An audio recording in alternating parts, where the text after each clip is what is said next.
This is an Honest Entertainment special presentation.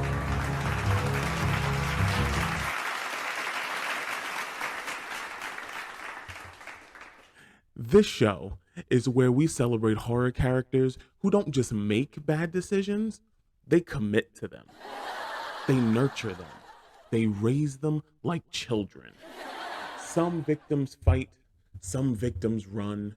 But tonight, our inductees calmly walked into danger, tapped it on the shoulder, and asked it for directions. Tonight, we honor two legends. Kirk, the man who treated Leatherface's home like an open house, and Derry, who took Curiosity Kills as a personal challenge. Tonight, we honor the brave, the bold, and the profoundly clueless. Ladies and gentlemen, welcome to the Horror Hall of Shame. Let's talk about it. Ladies and gentlemen, it's showtime.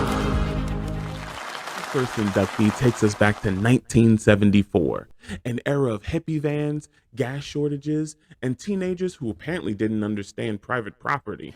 Kirk and his group are road tripping through rural Texas, and they stumble upon a mysterious house. A house that is, let's say, decorated with bones. Animal bones, human bones, bone wind chimes. Basically a Pier 1 imports, but run by Satan. And Kirk sees this and thinks, this is a completely normal place to go get gas. Yes, Kirk decides the correct response to finding a bone museum is to knock politely. And when no one answers, just walk right on in. Because that's what strangers do in horror movies. They let themselves into murder houses like they're looking for the restroom. And then Leatherface pops out like he's late for his shift at Spirit Halloween, swings that hammer, and drops Kirk like a sack of potatoes. In a way, Kirk's death is a public service announcement that trespassing is not only illegal, but it's bad for your skull, for confidently ignoring every possible warning sign, for treating a house of horrors like a bed and breakfast. We induct Kirk, the man who loves open doors. Welcome to the Horror Hall of Shame. Our next inductee comes from 2001, an era where cell phones barely worked and horror protagonists made decisions that aged about as well as low-rise jeans. Meet Derry Jenner, played by Justin Long.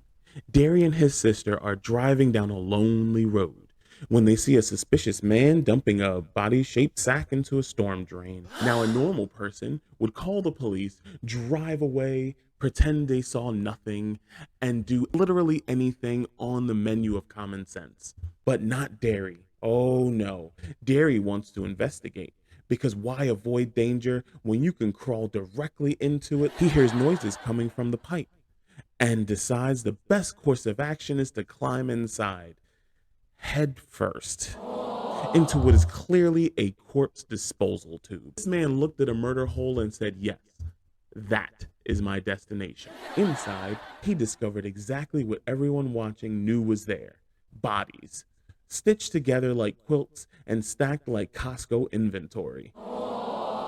And at that point, you can almost hear the creeper thinking, wow, he made this too easy for heroic dedication to bad judgment and treating curiosity like a terminal condition.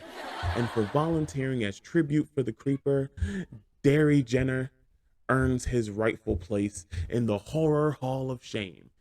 Derry Jenner, the human flashlight. We welcome you.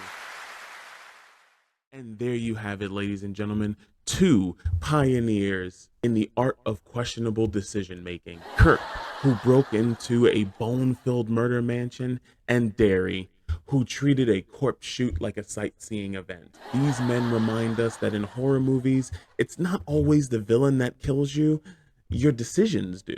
If you enjoyed this descent into bad decision making, hit the like button, subscribe, and let me know who you think should be the next inductee on the Horror Hall of Shame.